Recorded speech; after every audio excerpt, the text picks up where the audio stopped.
अजीत डोभाल। नाम सुनते ही दिमाग में सिर्फ एक ही चीज आती है, खामोशी, खुफिया प्लानिंग और दुश्मन के घर में घुसकर जीत। लेकिन उनकी जिंदगी का सबसे खतरनाक और कम जाना पहचाना चैप्टर पाकिस्तान से जुड़ा हुआ है। 1970 के दशक का टाइम था। इंडिया और पाकिस्तान के बीच टेंशन अपने पीक पर थी। रॉ को पाकिस्तान के मिलिट्री, पॉलिटिकल और टेररिस्ट नेटवर्क के अंदर से सॉलिड इंटेलिजेंस चाहिए थी। तब रॉ ने अपना एक सबसे ट्रस्टेड ऑफिसर चुना, अजीत डोभाल। अजीत डोभाल पाकिस्तान गए, लेकिन रॉ ऑफिसर बनकर नहीं।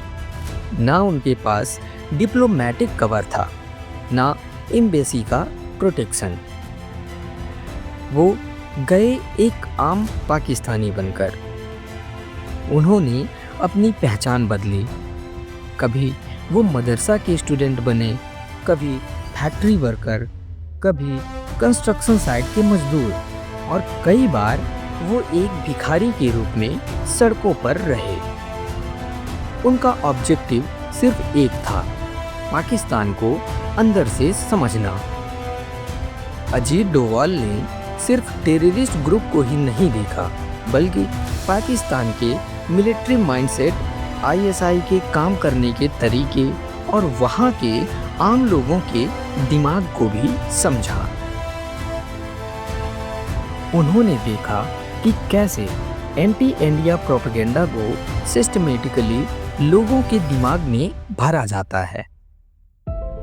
सबसे खतरनाक काम ये था कि अजीत डोभाल ने उन एरियाज में रहना शुरू किया जहां इंडिया हेट्रेड सबसे ज्यादा थी। अगर एक बार भी उनकी असली पहचान खुल जाती तो मौत पक्की थी। उनकी पाकिस्तान मिशन का एक सबसे इम्पोर्टेंट हिस्सा था इंफॉर्मेशन इन्फिल्ट्रेशन।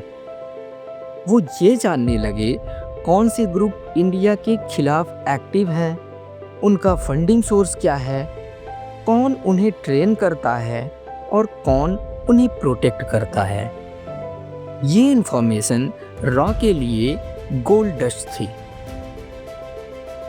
अजीत डोभाल सिर्फ ऑब्जर्वर नहीं थे, वो साइकोलॉजिकल वॉरफेयर भी कर रहे थे। उन्होंने देखा कि पाकिस्तान का सिस्टम बहुत ज़्यादा इंटरनल फियर पर चल रहा है। आर्मी अपने ही आवाम पर भरोसा नहीं करती थी, आईएसआई अपने ही लोगों पर नज़र रखती थी। यहीं से अजीत डोभाल ने एक बात सीखी, पाकिस्तान बाहर से ही नहीं, अंदर से भी कमज़ोर है।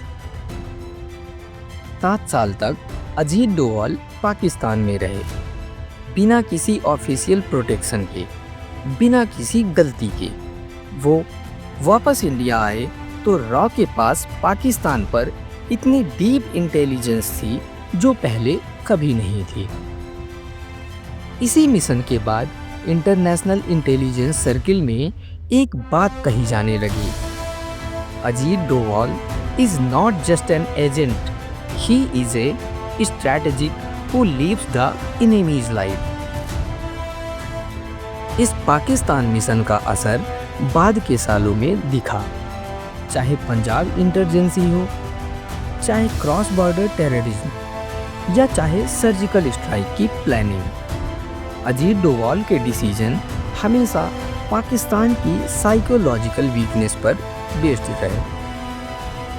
अजीत डोभाल का मानना था, जब तक आप दुश्मन को उसकी जमीन पर नहीं समझ लेते, आप उससे हारा नहीं सकते। और उन्होंने ये काम सिर्फ फाइल्स में बैठकर नहीं किया, उन्होंने पाकिस्तान को जीकर समझा। आज भी अजीत डोभाल अपनी पाकिस्तान मिशंस पर खुलकर बात नहीं करते, क्योंकि इंटेलिजेंस की दुनिया में सबसे बड़ी ताकत होती है खामोशी। अजीत डोभाल वो आदमी हैं जो दिखते कम हैं, बोलते कम हैं, लेकिन जिनके फैसले पूरी दुनिया सुनती है। ये कहानी सिर्फ एक ऑफिसर की नहीं है, ये कहानी है दुश्मन के अंधेरे में रहकर अपने देश के लिए रोशनी लाने वाले आदमी की।